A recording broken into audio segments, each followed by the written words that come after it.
Fala, professor! Olá, você está ouvindo mais uma edição do Fala Professor. A cada programa, eu converso com um professor da Universidade Federal Rural de Pernambuco para contar um pouco de sua trajetória profissional e produções acadêmicas. Eu sou Fabiana Esteves e converso hoje com a professora Gilvânia Oliveira.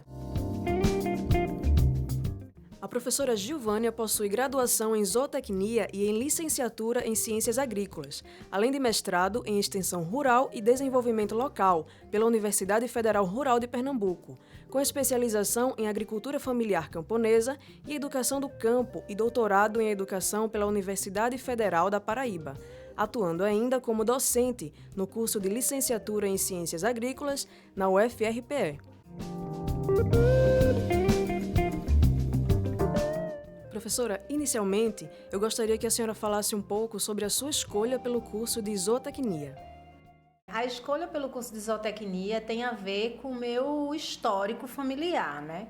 Eu sou neta de agricultores, né? E filha também de agricultores, meus avós agricultores e meu pai, não, minha mãe, no caso, sertaneja, né? Filha desses avós maternos, que migraram do sertão do Rio Grande do Norte para a periferia de Natal, e depois aí ela conheceu meu pai, que também é filho também de agricultores, e aí ele e ela não trabalharam no campo, né? São, como posso dizer, trabalhadores da cidade mesmo, que depois a gente migrou aqui para Pernambuco, né? Especificamente para São Lourenço da Mata.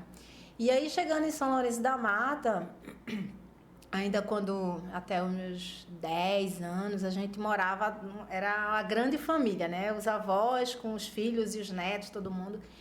E o meu avô e minha avó ainda trazia muito esse resquício da agricultura, né?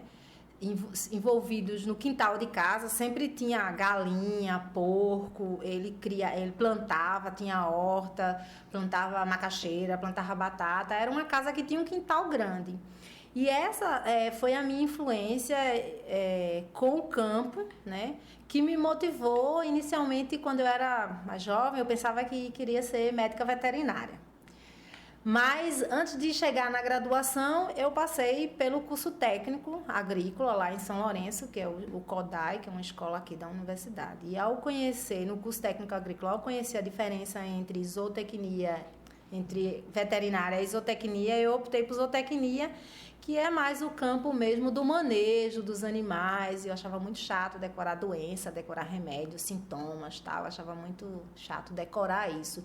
E o manejo eu acho que estava mais no meu dia a dia, né? De cuidar dos animais, de cuidar da alimentação, de uma forma mais geral mesmo. E aí foi a minha opção pela zootecnia, né? Muito embora depois, acho que na metade da zootecnia, eu tive a oportunidade de conhecer aqui o curso de licenciatura em ciências agrícolas, que me deu essa visão também mais ampla, né, das ciências agrárias, desse conhecimento agrário de uma forma geral, né, porque na zootecnia é uma formação mais técnica, e aqui no LA me deu essa possibilidade de ver a sociedade como um todo, inclusive da minha formação e na minha opção política para que modelo de campo, o qual eu defendo hoje, né, que é a agricultura familiar camponesa. E aí me deu possibilidade também de compreender o porquê dos conflitos, de compreender o porquê minha família migrou do sertão e veio para a periferia. E aí eu acho que uma coisa acabou ajudando a outra nesse processo de formação. Quais as diferenças entre educação rural e educação do campo? Bom, uma coisa que é importante a gente diferenciar, né, que aí é uma coisa ainda muito confusa na cabeça das pessoas, como se fosse educação rural, fosse a mesma coisa que educação do campo, onde na verdade são duas concepções diferentes, também que tem um posicionamento, né, quanto ideológico, tanto do ponto de vista ideológico, por uma opção de modelo de sociedade, né? A educação do campo ainda é muito vigente hoje, inclusive as ciências os cursos de bacharelado das ciências agrárias ainda vêm nessa linha de concepção dessa educação rural, que vem exatamente atrelada a um modelo de desenvolvimento que vê o campo apenas como um espaço de produzir, um espaço de produção, que não considera as pessoas, que não considera a cultura, que não considera esse espaço esse rural quanto um espaço de vida de uma sociedade, né? Já a educação do campo, né, tem uma concepção, esse termo vem desde 2002, mais ou menos aí nesse período dessa história, dessa construção do conceito do que é educação do campo, final dos anos 90, início dos anos 2000, né, onde o movimento da educação do campo vem crescendo cada vez mais. Então, eles defendem o nome como educação do campo.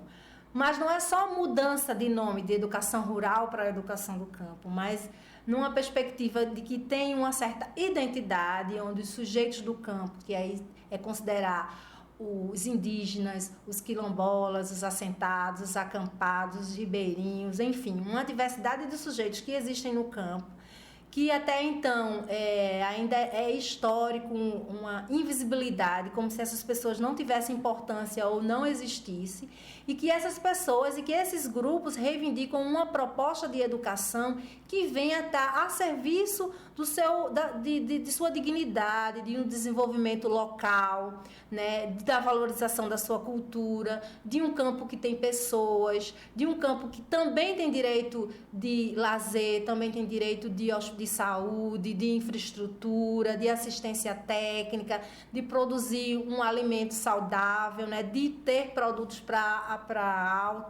o alto consumo desses agricultores. Então, é uma educação do campo que tem esse princípio, muito baseado no método Paulo Freire, no método da educação popular, então, e de outros teóricos e revolucionários aí do socialismo, né? Como especificamente os movimentos sociais defendem.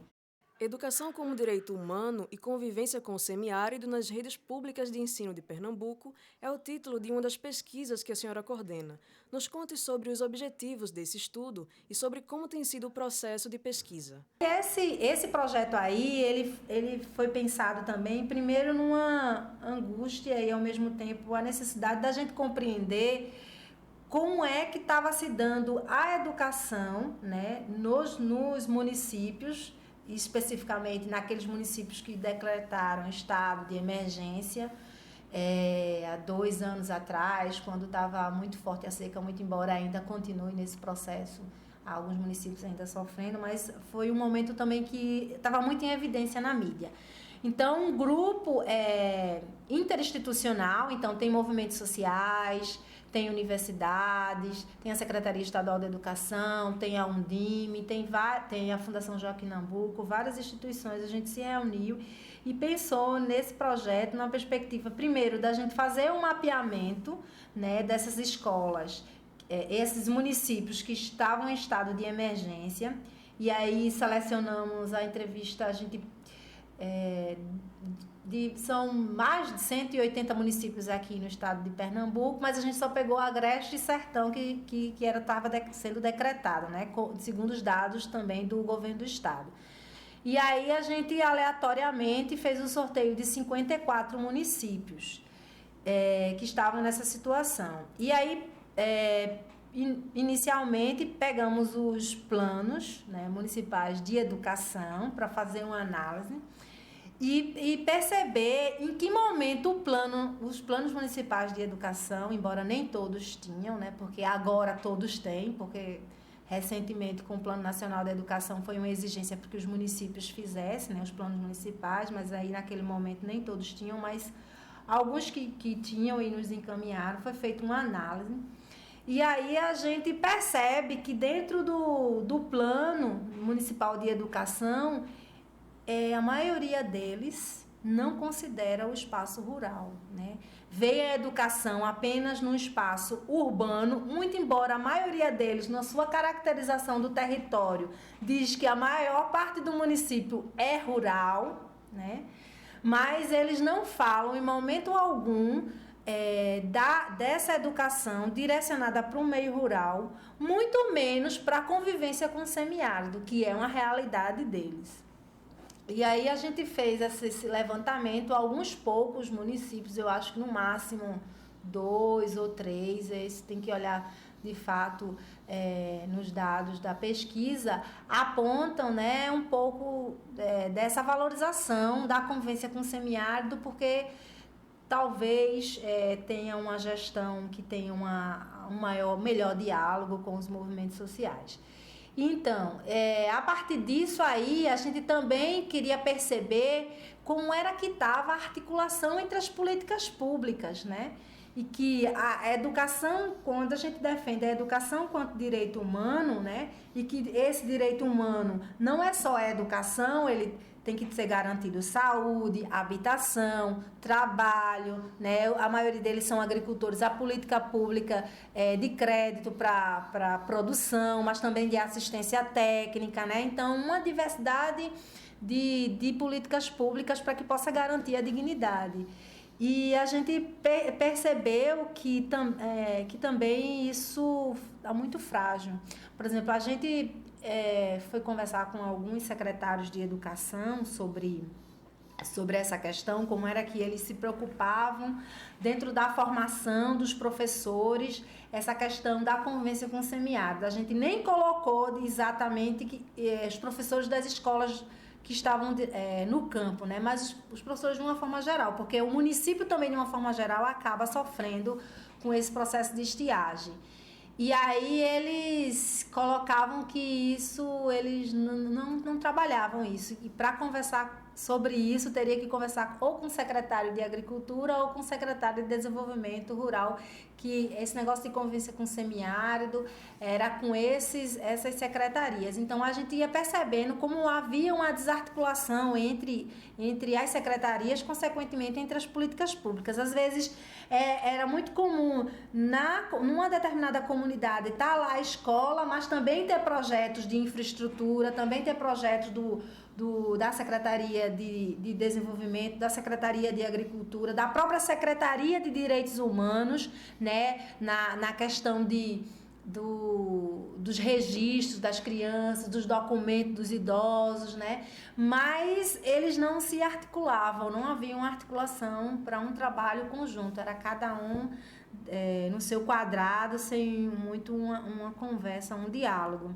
Isso a gente acabou no desenrolar desse projeto, pensando na possibilidade de oferecer também um curso de formação, não só para os gestores dos municípios, e aí os gestores a gente está compreendendo o próprio secretário de Educação, mas os diretores das escolas, os conselheiros de educação, não só da parte de educação, mas também as outras secretarias, que a gente pensou em articular educação, direitos humanos, desenvolvimento rural ou secretaria de agricultura, né, e meio ambiente, essas 5 secretarias.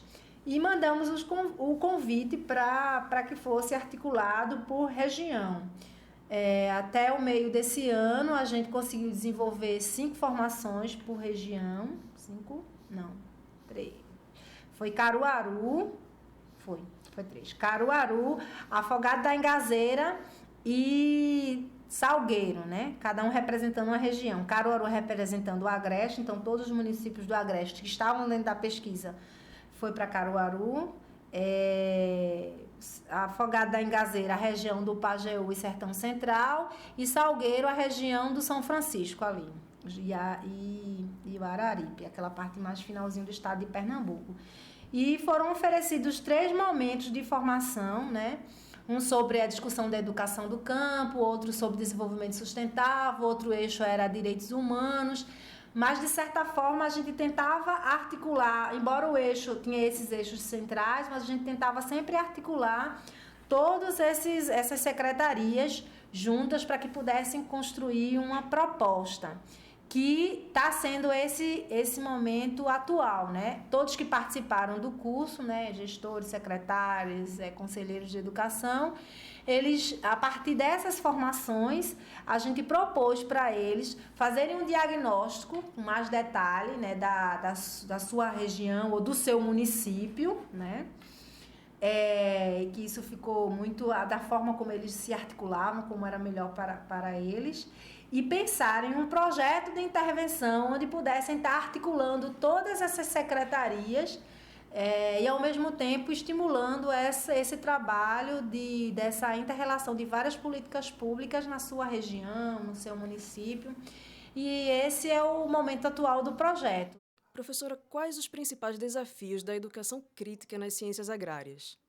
A proposta dessa minha pesquisa do doutorado, né, saiu exatamente dessa minha angústia, né, de ter uma formação das ciências agrárias, mas ao mesmo tempo ter tido acesso e uma formação também no campo da educação, e que isso, para algumas pessoas, isso estava como se fosse coisas desvinculada, né? Ciências agrárias não tem nada a ver com educação.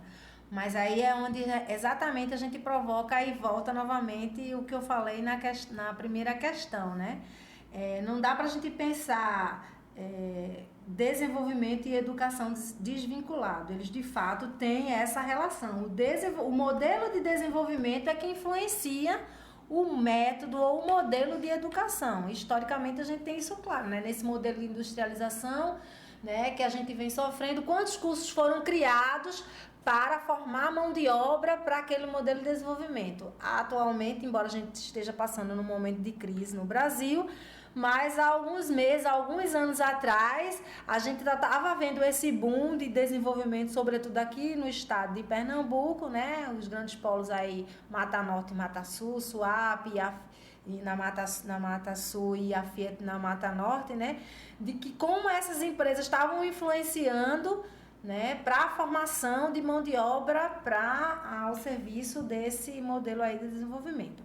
As ciências agrárias não estão muito diferente. E isso vem me angustiando desde o momento que eu passei exatamente por essas duas graduações.